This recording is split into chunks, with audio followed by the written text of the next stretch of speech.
Welcome to the Saturday Cadence podcast.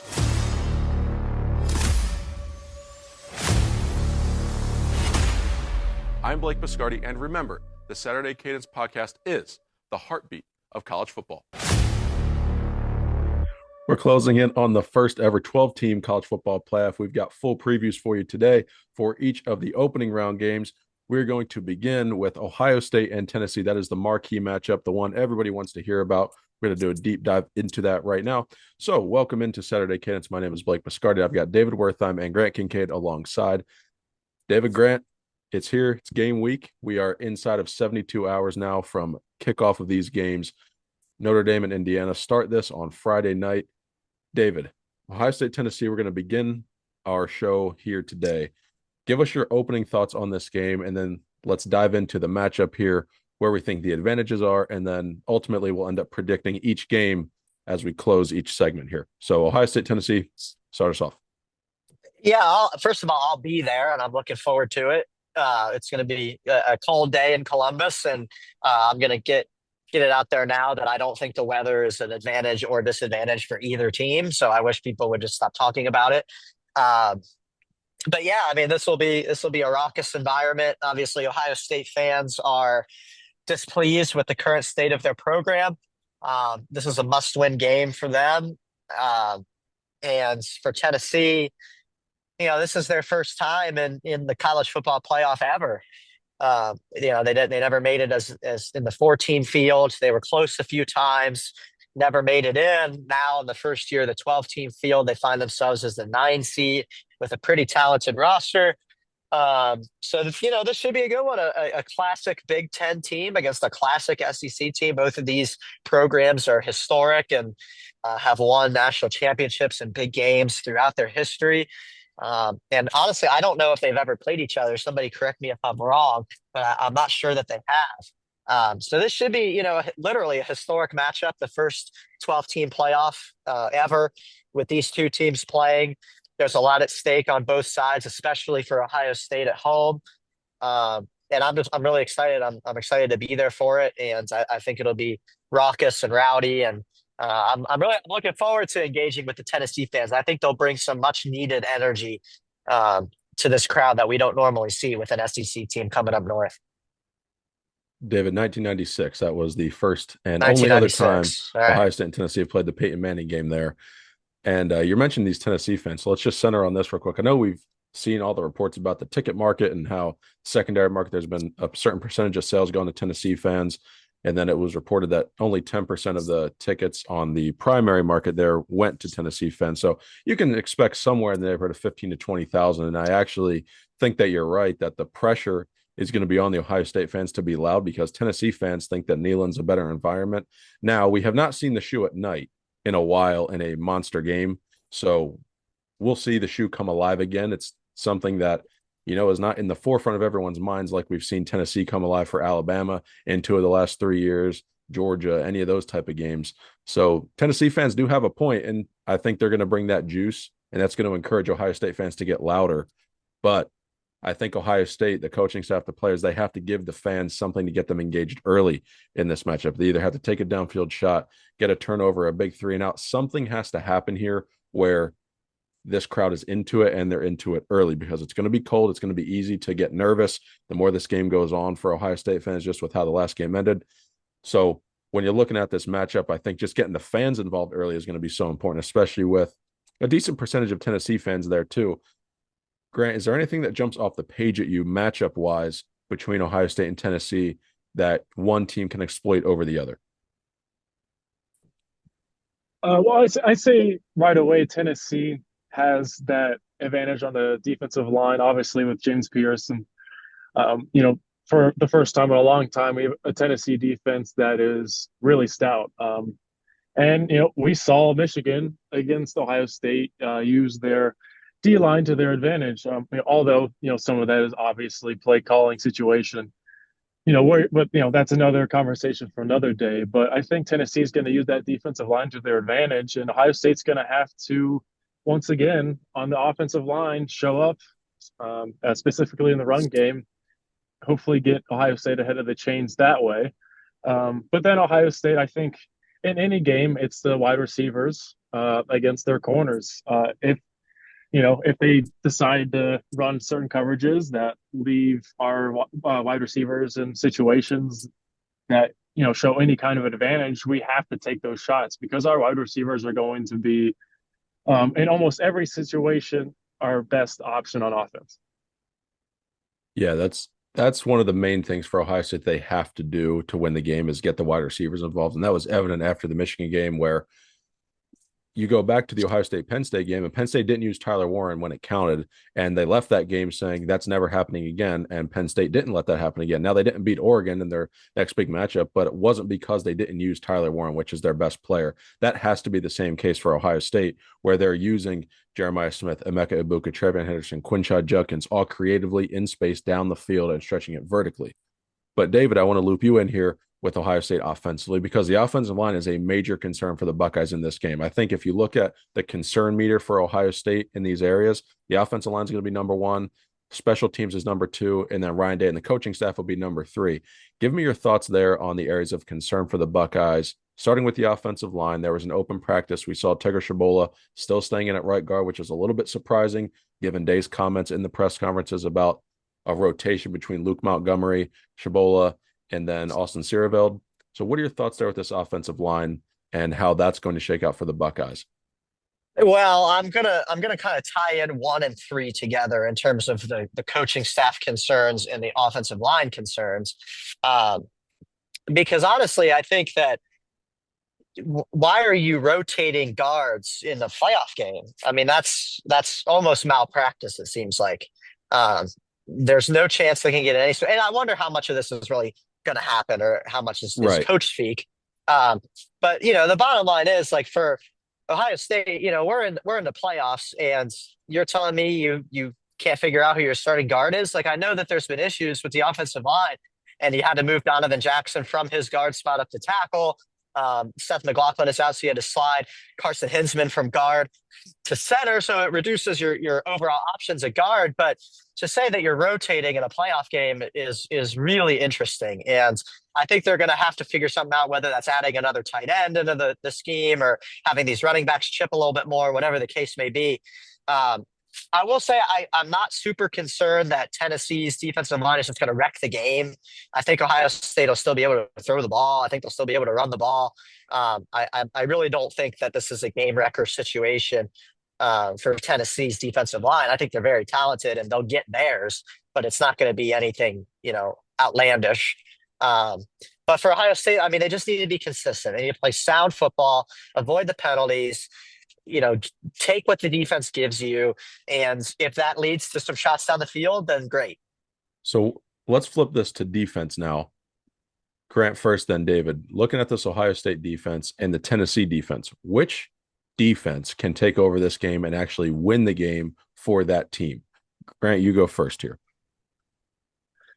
Well, I think Ohio State's defense can absolutely win the game for them, and may have to, just judging from how Ohio State has kind of ended up this season, having to combat a lot of turnovers and whatnot on, offense or getting themselves in bad situations. But Ohio State's defense is a defense that is going to have to make plays. Guys like Caleb Downs maybe coming downhill, forcing a fumble, or one of our corners, probably going to be tested one-on-one, and they're going to have to make some plays, but they're absolutely capable of doing so. Maybe it's a game where a guy like Denzel Burke comes back and, to his old form and forces a turnover, but I think they have the most potential to just wreck the game and take it over. Yeah, I mean, that's Ohio State defense all year has shown us that they're, able to stand tall in these challenges. Obviously, that Oregon game being the one semi-outlier, and I would argue that 10 of the 11 guys played quite well, the aforementioned Denzel Burke being the exception. And we saw even against Michigan, like, this defense was really good. This defense was really good against Michigan. I mean, they gave up 3 points in practice, essentially, basically because the short fields off of turnovers and whatnot. They really only gave up one sustained drive. And they've been doing that pretty much all year. They held Indiana in check, forcing a couple turnovers there. They held Penn State in check. We mentioned what happened against Oregon with Denzel Burke, but it seems like that's relatively figured out on his part now. And so Tennessee, they're going to have to make plays down the field. It's hard to run on Ohio State. It always has been. And I think that, there's been a lot of talk about Dylan Sampson and obviously a very talented back, but, we've seen Melvin Gordon and Saquon Barkley and up and down the list, NFL guys come into Columbus and leave with less than stellar stat lines. So I'm not too concerned about the running game being a huge factor for Tennessee. I think Ohio State is pretty stout against the run. Like I said, they always have been. So Tennessee's going to have to make some plays down the field. I agree with Grant that, if Caleb Downs could come downhill and make a play, or Lathan Ransom, who's been doing it all year, and then on the outside with Davison Igbinosu, Jordan Hancock, and Burke, those guys are going to have to stand tall to the task. And yeah, this Tennessee wide receiver group isn't as good as it was in the Hendon Hooker days, but they're still very talented and they've got some weapons on the outside. So yeah, I do think Ohio State's defense has a little bit of a higher ceiling.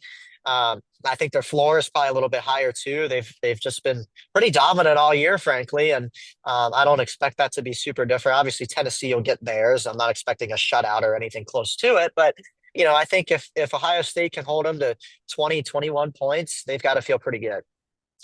That's my feeling of the game too with the Ohio State defense is that it's done its job all year. You said arguably, except for the Oregon game, and that was pretty much on one player, maybe two. And I'm confident Ohio State can do that again, just how the game matches up. And when I look at this game on paper, I mean, it'll be different on the field. The weather's going to be chilly. And like we said, it's not going to be an advantage for either team. However, it will come into play on special teams and with field position because it's hard to kick the ball, whether that's a field goal, a punt, a kick return, special teams and field position and those hidden yardage on those plays. That was part of what cost Ohio State against Michigan. That's going to be ultra important in this matchup. So for Ohio State, it can't come down to special teams where they're relying on a kicker or a field goal or something of that nature where they shank a punt. But at the same time, Ohio State's punt unit has been its best part of special teams all year. Caleb Downs returning that punt against Indiana, also blocking punts 2 weeks in a row is something that comes to mind. So maybe the Buckeyes have a slight advantage there, but it's hard to say there's any advantage for Ohio State when it comes to special teams just because of the last couple of seasons and how Ohio State has lost games or underperformed in that area. That's something else that I want to watch is the field position in this matchup because it's really hard to kick a ball when the wind chill is below 10 degrees. But David, how do you match up this quarterback battle here between Nico Iamaleava and Will Howard? Which quarterback has more pressure on him? We've seen Nico and Tennessee not perform well on the road this year. Stats significantly decrease. I don't have a reason to believe that wouldn't be the same. And at the same time, Will Howard not having his full protection and what we just saw against Michigan, maybe it's not. His numbers will go down well from his season averages too. So how do you make of this quarterback battle? I mean, Will Howard is the veteran guy. This could be his last ever game, so there's certainly more pressure on him.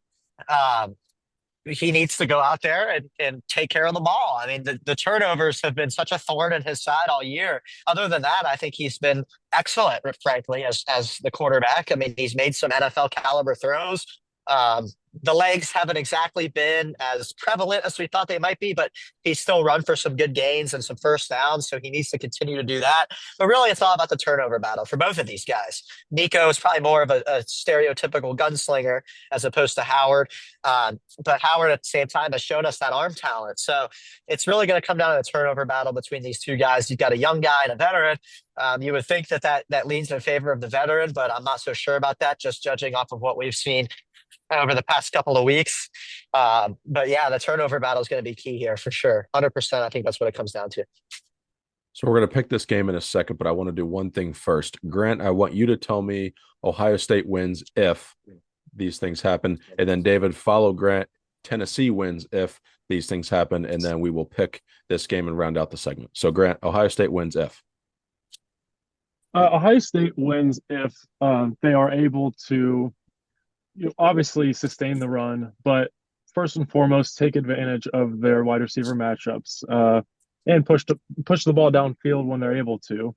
And I think those are the situations where they lacked against Michigan, obviously. And Chip Kelly admitted that there were situations where he didn't put the team in the best position to where the offense in the best position to succeed. So I think they're going to make changes there and take advantage.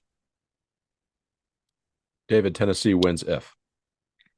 Tennessee wins if they win the turnover battle and if they score first. I think that is important for them to get the momentum early. I think it's important for both teams to hold on to the ball. I think, Vegas predicts this as what, like a 7.5 point game. So, Yep. An extra possession here or there is going to be huge. And so if Tennessee can pull out a few extra possessions and win the turnover battle, if they can score first and get that momentum early, I think they win the game. All right, let's move into our picks here. David, you just told us it's a 7.5 point spread in favor of the home team Buckeyes. Grant, which team do you think wins this game and who covers? I think Ohio State covers this game. I think Ryan Day, in the situation that he and frankly a lot of people on his staff are in right now, they are coaching for their coaching lives right now, at least. And Ohio State at home in a historic night game. Tennessee is a really talented team, and it is a matchup that should be intriguing. But I think Ohio State is going to cover. Yeah, I've been back and forth on this. And last week on the show, I predicted Ohio State to win. On our staff predictions, which you can see at tsilverbulletin.com, I have Tennessee winning. So I'm going to stick with what I said on Cadence. I think Ohio State's going to win the game, and I think that Tennessee will cover. I'll kind of hedge my bets there. Let's go 28-24 Bucks. David felt that stadium pulse in this recording right now for that pick. No kidding.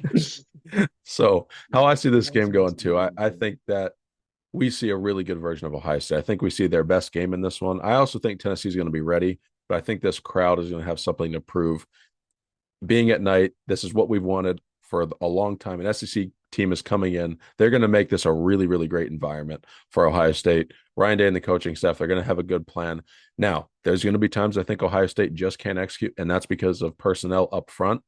They're going to have to just cut their losses on those plays and get the next one. But I think Ohio State's going to find some tempo here. They're going to stretch the ball vertically for the first time all season. I'm going to take the Buckeyes to win in this game as well. Guys, let's move into the Friday night semifinal. Notre Dame is hosting Indiana. When you look at this matchup, this is a big one for the state of Indiana. What sticks out to you in this matchup? Is it Marcus Freeman and the ascent of Notre Dame after losing to NIU and all of a sudden rattling off 10 straight wins, getting a home playoff game? Or is it Kirk Cignetti and Indiana and the Cinderella season that they have had? Can they piece together a game here and pull an upset on the road on Friday night in South Bend? David, how do you see this game playing out between the Irish and the Hoosiers, and what's sticking out to you here before we kick it off? Yeah, I mean, I'm feeling pretty good about Notre Dame in this matchup. Honestly, I think I said similar things last week, but they're on a roll right now. And Marcus Freeman, obviously, just getting that big extension, feeling more secure there. I think this team is going to come out ready to play. I'm still not sold on Indiana's talent level. Obviously, their one big game against Ohio State, they were kind of outmatched. And I think we might see a similar thing happen on Friday night. I've got Notre Dame in this one pretty easily. Yeah, I'm very confident in Marcus Freeman's team. Notre Dame's going to come here. They're going to be ready to play. It's at home. Big energy here. They're going to wear blackout uniforms, allegedly, we're seeing on Twitter right now. So I think the environment's going to be outstanding in South Bend. I think Riley Leonard is going to have a good game, and Notre Dame is just going to physically impose their will later into the game. I think they believe, similar to how Ohio State approached that game against Indiana, that they can do something similar, and that's the approach that they're going to take. They're going to physically wear down Indiana in the second half. I think this is close and competitive. I don't think Indiana gets run out of the building by any means, but I do think that Notre Dame is firmly in control of the game for the duration of the game, especially in the second half, and they win and advance to play a potentially Carson Beckless Georgia team in the Sugar Bowl. Grant, where are you at with this one? Yeah, I think I agree with you guys. It's, Notre Dame, they're just at a point where they're by far probably the most confident team in the country right now, aside from, Oregon. And Indiana's just not quite there. They did have an incredible season. They smashed expectations, and I think that's what Cignetti does. You have to give him credit where credit is due there. But Notre Dame is too hot, and they're too talented not to win this game and cover. Yeah, the path for Indiana here is the Curtis Rourke and Elijah Surratt just end up going off. And he has one of those legacy style games going for 150 or 200 yards, and they just connect on 2 or 3 touchdowns. I think that's the way that Indiana would have to win this game, is they turn it into more of a shootout, which would favor them. I think if it's a rock fight, cooler weather, which means you want to run the football, special teams comes into consideration, that all favors Notre Dame, especially with the home crowd and being at night. So Indiana needs to play this game up tempo and more on their terms, I think, if they want to win this game. So it seems like we're all pretty confident in the pick, but let's do it officially against the spread here. Notre Dame is favored by a touchdown. So 7 points is the spread here. Grant, does Notre Dame cover, or do you think Indiana is able to keep it closer? I think Notre Dame covers where it sits right now. I think they're gonna be good enough to cover that. I also like Notre Dame here. I think they're more talented. They've been on a hot streak lately. Marcus Freeman's feeling good. Give me the Irish. I'm right with you guys. I'll take the Irish to win and cover as well. Let's move into Texas Clemson quickly here. Cade Klubnik and Clemson, they find new life, sliding into the ACC championship game, backdooring into it. Now they have a date with Texas. I do think this is a winnable game for Clemson. I just don't know if they can do it. So, David, looking at this game, Quinn Ewers has been shaky. They do have Arch Manning as a backup. Do you think there's any quarterback moves in this game, or do you think Texas is good enough with Quinn Ewers to roll in this matchup? Because Texas is one of those teams where their ceiling is so high, they just haven't reached it yet. So do we see Texas' ceiling game in this matchup, or do you think they're just good enough to win it because of how good that roster is and that defense? Well, I felt better about Clemson as this week has progressed, and I don't know why that is. They just, they're a team that's been there before and they've won these games before, and going to DKR is not exactly going to phase them by any means. And word on the street is that this Texas crowd isn't exactly super motivated here, so I don't know. I think this might be a little bit more of a challenge. I don't think Texas wins strictly based off their talent in this one. I think they're going to have to go out and earn it. And I'm excited to watch because I think there's going to be something here. I mean, these are two storied programs, very similar to Ohio State and Tennessee. In that regard, where you have an ACC team and an SEC team, former Big 12 team. And these programs have been around for a long time. They've both had eras of greatness. And I think, honestly, we're going to have one of those classic games on Saturday here with Clemson and Texas. I don't think that Texas just runs away with this one. Something we need to note, too, with this matchup is Dabo Swinney's playoff experience. Now, I know Clemson's not been in the field in the last couple of years, but he's certainly not shy of the moment. We saw it last time they were on the field in the ACC championship game. He's now 8-1 in those ACC championship games. So it's just something about that atmosphere that you want to bet on. And when I said this on the Monday show, if you look at teams with playoff experience in this 12-team bracket, we have 2 of them in this game. Clemson and Texas are the only 2 other teams outside of Ohio State and Georgia that have had playoff experience. So when you see that, I think that actually means something in these games. So Clemson will not be shy of this moment. I think they're going to come ready to play. And I agree with you, David, that Texas will have to earn it. Grant, what are your thoughts on this matchup? You guys definitely hit the nail on the head on the fact that these are 2 teams that have a lot of experience. But more specifically, Clemson and Dabo Swinney, it's a team and a coach that's going to be more than likely unfazed, like Dave said, in this environment. And I don't know if Texas quite has that gear that can pull away from Clemson. So I would all day say that Clemson covers the spread, but I think I would give the edge to Texas to win the game. Yeah, the home crowd, and I do think the defense of Texas is better than Clemson's defense, and I think that will end up being the difference in the game ultimately. But this is a 12-point spread here. I mean, it opened at 10.5. It's now ballooned to 12. So you look at that and you're thinking, all right, a lot of people are on Clemson here. Or on Texas rather. I'm not so sure that that's the case, that Texas is able to just win and cover in this game. If we slide into our pick here for it, I'll go ahead first, and then Grant and David. I actually like Clemson to cover with the number 12. I think that is big enough for me to say, you know what, I think Clemson can keep it within the number. So I'll take a Quinn Ewers turnover and Clemson's playoff experience by virtue of their head coach to cover in this matchup and potentially win the game. So give me Clemson plus 12. Grant, where are you at? I'm right there with you. I have Clemson covering and then Texas winning outright. I'm going to take Clemson to cover and Texas to win as well. But I could see Clemson pulling this one out, honestly. The more this week goes on, so could I somehow. the more I'm getting towards that Clemson line. So we'll see. This might be the game of the week. I'm really excited for this one. Yeah, there's been a definite vibe check on this one where Clemson is trending up, I think, too. But let's transition this into the noon game. It will be a whiteout in State College. It might be a whiteout in every sense of the word. It might be cold, snowy, and all white a crowd there. Penn State SMU. This is a game. It's not getting a lot of attention. But as I'm looking at the spread here, this opened at -8.5. It hasn't moved. And to me, that seems interesting because you can look at Penn State's roster and say, you know what, they out roster SMU and they should just be able to take this game over. Then you look at James Franklin in big games and think, okay, well, is this actually a big game for Penn State because it's SMU? Now, I know it has the playoff title, but I don't actually attribute this to be a big game for James Franklin just because it's a playoff game. I don't think that SMU warrants that from the outside, but I think internally, SMU believes that they can win this game. David, do you see a path for the Mustangs to upset Penn State here? Or do you think this is simply a game where Penn State is just better in all three phases and they win the football game at home? No, I think there's absolutely a path. I do think Penn State ends up winning this game at home, but I think there's a path. I think SMU is talented, and I think they have the weapons in the places they need to have them. And, I think they're going to give themselves a chance to win this game, but ultimately, I don't see it happening. I think that, Penn State at home with that whiteout, it's just going to be a little bit too much. Grant, do you see any way that James Franklin can insert himself into this game and cause Penn State not to win it?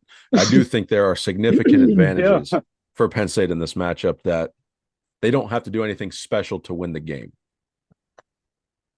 No, I think you're right.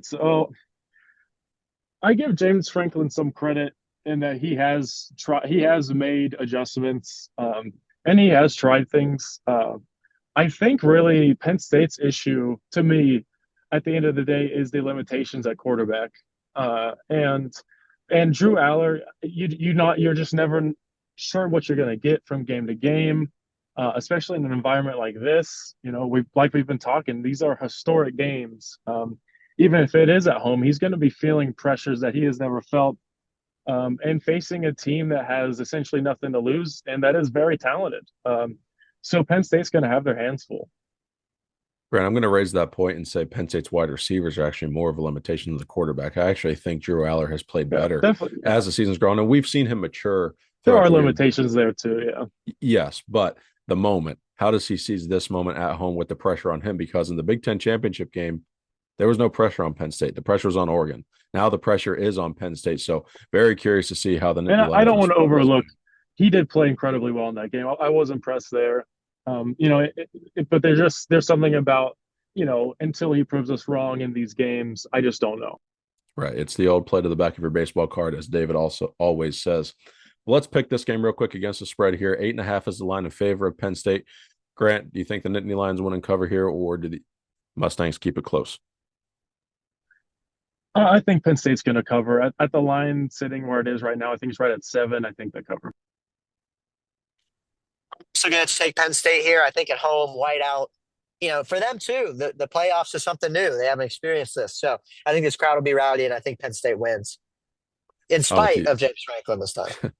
Yeah, so I'm with you. And again, I just don't assign this big game tag to it where we can apply the James Franklin magic, if you want to call it that, to this matchup. So I'll take Penn State to win and cover here pretty comfortably. But as we wind down the show here, David, any closing thoughts here? You're going to be in the Horseshoe on Saturday night. It's going to be a scarlet out, LED boards going crazy. It's going to be a fun light show. Excited to see that environment. Any closing thoughts here? Well, it feels like, remember on Around the Horn, which is sadly being canceled, they would always do the FaceTime at the end for the winner. And I feel like you're feeding into my FaceTime here. I'm trying to get me to say something I'll regret like last week. But no, I'm excited. I'm pumped to be up there on Saturday night. It's going to be awesome at the shoe. I'm grateful that I'll get to watch the Friday games from the comfort of home without any real worry until I wake up on Saturday morning and head out to Columbus. So, no, it's going to be a great weekend. The first 12-team playoff. Let's enjoy it. Let's celebrate it. And it's going to be a lot of fun for sure. Absolutely. That was a great use of the Uno reverse card there at the end. But guys, we want to thank you for listening to today's episode. Make sure to like and subscribe to the channel and leave us a review.